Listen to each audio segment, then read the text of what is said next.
Hello my dear students, welcome back to Physics Wala. This is Sriko, your personal physics teacher. ఈ రోజు మనము AP first year వాళ్ళకి గన్ short question discuss చేయబోతున్నానా.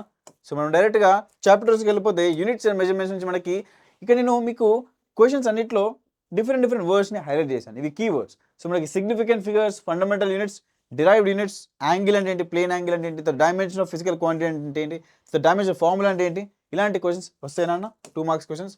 The motion straight line నుంచి మనకి 2 marks question చూసుకుంటే motion మరియు rest, the state of motion rest are relative, explain. తర్వాత is it possible for a body to have acceleration but zero velocity, given example. Give an example for one dimensional motion where a particle moving along a straight line comes to rest and move backward. Okay. So the vehicle travels half the distance with the speed v1 and other half with the speed v2. What is the average speed? ఇక్కడ మనం mostly all important questions discuss చేయబోతున్నాం. ఈ important క్వశ్చన్స్లో నేను ఎక్కడైతే on the ఫ్లోలో చెప్తా ఉంటాను, this question will keep repeating అని చెప్పి ఆ క్వశ్చన్స్ మనకి గన్ షాట్ క్వశ్చన్స్ డిస్కస్ చేసుకోవచ్చు. తర్వాత ఇక్కడ మీరు చూసుకున్నట్లయితే ఇవి నెక్స్ట్ 3 క్వశ్చన్స్ అన్ని మనకి ఆల్మోస్ట్లీ న్యూమరికల్ లా ఉంటాయి. Next under what circumstances the relationship is valid valid. తర్వాత a particle moves in a straight line with uniform acceleration. Its velocity at time t is equal to 0 is v1 and at time t is equal to t is v2. The average velocity of the particle in this time interval is v1 plus v2 by 2. Is this correct? Substantiative answer. తర్వాత average velocity మరియు instantaneous velocityకి terms explain చేయాలి and when are the equal అన్న. ఓకేనా. తర్వాత obtain the equation for motion is equal to ut plus half at is for constant acceleration using graphical method. Okay. The next చూసుకోండి, ఇక్కడ numerical ఉన్నాయి, ఇవన్నీ numericals అన్న. నీకు ఈ పర్టికులర్ పీడిఎఫ్ నేను అటాచ్ చేస్తాను డిస్క్రిప్షన్లో. సో నెక్స్ట్ మనకి మోషన్ ఇన్ ప్లేన్ నుంచి ఇంపార్టెంట్ క్వశ్చన్ చూసుకుంటే 2 మార్క్స్ క్వశ్చన్లో స్కేలర్స్ మరియు వెక్టర్స్ అంటే ఏంటి, so the triangle law of vector addition. ఏమైనా 2 వెక్టర్స్ ఇచ్చి దాని యొక్క మ్యాగ్నిట్యూడ్ అనుకోమంటాడు. మ్యాగ్నిట్యూడ్ ఎలా అనుకుంటారు, ఆ 2 వెక్టర్స్ యొక్క మ్యాగ్నిట్యూడ్ తీసుకొని under root p² + q² + 2pq cos θ తీసుకుంటారు మీరు. ఓకేనా. తర్వాత దీస్ ఆర్ 2 మార్క్స్ క్వశ్చన్స్. తర్వాత మనకి పారలోగ్రామ్ లా ఆఫ్ వెక్టర్, ఆ పర్టికులర్ డెరివేషన్ ఎలా చేయాలి అది ఇంపార్టెంట్. తర్వాత unit vector, null vector, position vector అంటే ఏంటి. తర్వాత ట్రజెక్టరీ, ఒక పర్టికులర్ పారాబోలిక్ ఏదైతే ఈ ప్రొజెక్టర్ మోషన్ ఉంటుందో దాని యొక్క ట్రజెక్టరీ యొక్క పాత్ అనేది పారాబోల్ అని చెప్పి ప్రూవ్ చేయాలి. అంటే ఫైనల్ ఈక్వేషన్ అనేది ax - bx² ఫామ్లో ఉండాలి. So show that the maximum height in the range of projector are u² sin² θ by 2g మరియు u² sin² 2θ by g నాన్న respectively where the terms have the regular meaning. So projectile motion related question రావచ్చు. Fine. తర్వాత laws of motion చూసుకుంటే laws of మోషన్లో 2 marks questions మనకి inertia, what are the basic nature of forces, the dimensions of linear moment, ఒక particular physical quantity ఇచ్చి ఆ particular physical quantity dimension అడిగే chances ఉంటాయి. ఫైన్. తర్వాత ఇక్కడ కోఎఫిషియెంట్ ఆఫ్ ఫ్రిక్షన్ గురించి అడుగుతాడు. సో ఇందులో మనకి 4 మార్క్స్ క్వశ్చన్ చూసుకుంటే define the terms momentum and impulse, state then explain the law of conservation of linear momentum. ఇది చాలా good example of question. Why are shock absorbers used in motor cycles and cars, explain the terms limiting friction, dynamic friction, rolling friction. ఇది కూడా one of the most repeated question అన్న. అసలు limiting friction అంటే ఏంటి, dynamic friction ఏంటి, తర్వాత rolling friction అంటే ఏంటి డిఫైన్ చేయాలి. Explain the advantage and disadvantage of friction, mention the methods use to decrease friction. ఓకేనా. సో ఈ క్వశ్చన్ కూడా డిఫైన్ టర్మ్స్ మొమెంటమ్ మరియు ఇంపల్స్. తర్వాత state the laws of rolling friction, derive and express the maximum positive speed of car moving in banked road. ఒక banked road మీద car యొక్క maximum positive speed ఎంత, state Newton second law of motion hence derive the equation of motion from F = ma from it. Okay. తర్వాత ఒక force ఇచ్చాడు. Okay. ఇనిషియల్గా ఆ body రెస్ట్లో ఉంది, ఆ ఫోర్స్ అనేది ఆ బాడీ మీద యాక్ట్ అవుతుంది for 20 seconds. Then the velocity of the body ఇచ్చాడు, then what is the mass of the body అడుగుతుంది. Okay. So next work power energy నుంచి ఈ గన్ షాట్ క్వశ్చన్ చూసుకుంటే state the condition in which the force does no work, define work power energy, state the relation between the kinetic energy and momentum of body. Momentum మరియు kinetic energy of a బాడీకి relation ఏంటి. తర్వాత మనకి 8 marks question చూసుకుంటే ఇందులో చాలా repeated questions ఏమొస్తాయంటే మనకి define work and kinetic energy, state and prove work energy theorem for a constant force. లేదా ఈ పర్టికులర్ క్వశ్చన్ చాలా రిపీట్ అవుతుంది. ఏది, define elastic and inelastic collision, derive expression for the final velocities of the bodies in 1 dimensional elastic collision. 1 dimensionలో elastic collision గురించి discuss చేయమంటారు. So conservation of momentum జరుగుతుంది, conservation of kinetic energy జరుగుతుంది. ఆ రెండు మీరు యూజ్ చేసి ఆ ఫైనల్ వెలాసిటీ ఎక్స్ప్రెషన్స్ యొక్క ఈక్వేషన్స్ని మీరు డిరైవ్ చేయాలి. State and prove the law of conservation of mechanical energy in the case of freely falling body. So the object is tied to a string and rotated in a vertical circle, obtain the expression for speed of the object at the highest and lowest points when the string becomes slack only at the highest point. So నా suggestion ఏంటంటే మీరు first అన్ని 8 marks questions cover చేసేసి then 4 marks మీద పడండి. 4 marks తర్వాత లాస్ట్కి 2 marks important questions మీద పడండి. ఫైన్. సో ఇవన్నీ మనకి దానికి రెస్పెక్టివ్ ట్యాగ్డ్ క్వశ్చన్స్ అన్న. సో మీకు ఇక్కడ ఏదైతే క్వశ్చన్స్ వస్తున్నాయో దానికి రెస్పెక్టివ్గా ఒక ట్యాగ్డ్ క్వశ్చన్ అటాచ్ చేసేస్తాడు. So next system of particles and rotation motion చూసుకుందాం. సో ఇందులో centre of mass, moment of inertia, so we based మీద 2 మార్క్స్ క్వశ్చన్స్ చాలా అడుగుతాడు. Then why is it easier to balance the bicycle in motion, if the polar ice caps of earth were to melt what would the effect of the length of the day B. Okay. తర్వాత 4 marks question చూసుకుంటే centre of mass మరియు centre of గ్రావిటీకి differentiation అడుగుతాడు. What is vector product, define vector product. తర్వాత define angular velocity omega, v is equals to r omega, define angular acceleration and torque, తర్వాత establish relation between angular acceleration and torque, అలాగే write the equations of motion for particle rotating about fixed axis. So మీరు ఏం చేయాలి, kinematic ఈక్వేషన్స్ని analogous kinematic ఈక్వేషన్లో convert చేసుకోవాలి.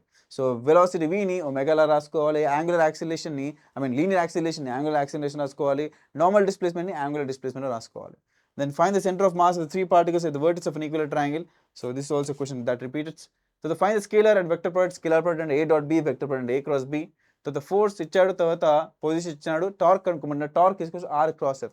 So R bar మరియు F బార్కి cross product చేయాలి. So principle of conservation of angular మొమెంటమ్ని state and prove చేయమంటున్నాడు. Next మనం గ్రావిటేషన్ చూసుకుంటే state the unit and dimension of universal gravitation constant, state the vector form of Newton's law of gravitation. So as we go from one planet to another planet, how will the mass and the weight of the body changes? So ఈ particular PDF మీకు కింద access ఇస్తాను డిస్క్రిప్షన్లో. So each and every question మీరు focus చేసుకోవచ్చు. So మేజర్గా మీరు ఏవైతే క్వశ్చన్స్ 4 మార్క్స్ ఉన్నాయో ఫస్ట్ 4 మార్క్స్ మరియు 8 మార్క్స్ కవర్ చేసిన తర్వాత 2 మార్క్స్కి వెళ్ళండి. సో 4 మార్క్స్ చూసుకుంటే state Kepler's law of planetary motion, this is the most probable question. Derive the relation between acceleration to gravity at the surface of planet మరియు gravitation constant capital G. తర్వాత orbital velocity, escape velocity, ఇవి కూడా important questions. How does the acceleration due to gravity changes for the same values of height and depth, height మరియు డెప్త్కి acceleration to gravity ఎలా change అవుతుంది. So next mechanical properties of solid చూద్దాం. So ఇందులో elasticity, elastic deformation, elastomers, plasticity, Hooke's law of elasticity, modulus of elasticity, ఓకేనా, units and dimensions of stress, state the units and dimensions of modulus of elasticity, lateral strain, Poisson's ratio, ఇవన్నీ అడిగే chances ఉంటాయి ఏవి 2 మార్క్స్కి. So the Hooke's law of elasticity, proportional limit, permanent set మరియు breaking stress, Young's modulus, bulk modulus, shear modulus, the defined stress, defined strain and explain the types అడుగుతాడు. So defined stress and strain describe the behaviour of a wire under gradual increasing load. Okay, ఇవన్నీ మనకి mechanical properties of solids నుంచి 4 marks questions. So దానికి respected tagged questions రాబోతాయి ఇలా. Next మనకి mechanical properties of fluids చూసుకుంటే ఇందులో average pressure అంటే ఏంటి, మ్యాగ్నస్ ఎఫెక్ట్ అంటే ఏంటి, angle of contact, Bernoulli's theorem, ఇవి కొంచెం ఇంపార్టెంట్ టర్మ్స్ అన్న. So they keep repeating. తర్వాత explain the terminal velocity is higher for a body with larger surface area when water flows through pipe which layers move fastest. దాని యొక్క central యాక్సిస్లో ఏవైతే water flow ఉంటుందో ఆ water flow యొక్క speed అనేది ఎక్కువ ఉంటుంది, ఎందుకంటే బికాస్ ఆఫ్ విస్కాసిటీ. పైప్ దగ్గర, సర్ఫేస్ దగ్గర వాటర్ యొక్క విస్కాసిటీ వల్ల ఆ పర్టికులర్ డిఫరెన్స్ ఇన్ వెలాసిటీ ఉంటుంది, దాని వెలాసిటీ గ్రేడియంట్ అంటారు. So what is atmospheric pressure, how is it determined by using a barometer, what is gas pressure, తర్వాత state Pascal's law and verify it with the help of an experiment, explain the working principle of hydraulic lift and hydraulic brakes, ఇది కూడా most important question అన్న, hydraulic lift మరియు hydraulic brakes. So the hydrostatic paradox, to explain how pressure varies with depth in a liquid. Next, Torricelli's laws, dynamic lift కూడా చాలా important question. Explain surface tension మరియు surface energy, explain how surface tension is measured experimentally. If the diameter of a soap bubble is 10 mm and its surface tension is 0.04 Newton per meter, find the excess pressure inside the bubble అన్న. తర్వాత మనకి thermal properties of matter చూద్దాం. ఇందులో నుంచి distinguish heat and temperature, distinguish between heat and temperature, 2 marks questions ఇవన్నీ. Celsius మరియు Fahrenheit scales, coefficient of expansion, latent heat of fusion, latent heat of vaporisation, ఇది కూడా important question. Why gaps are left between rails on railway track.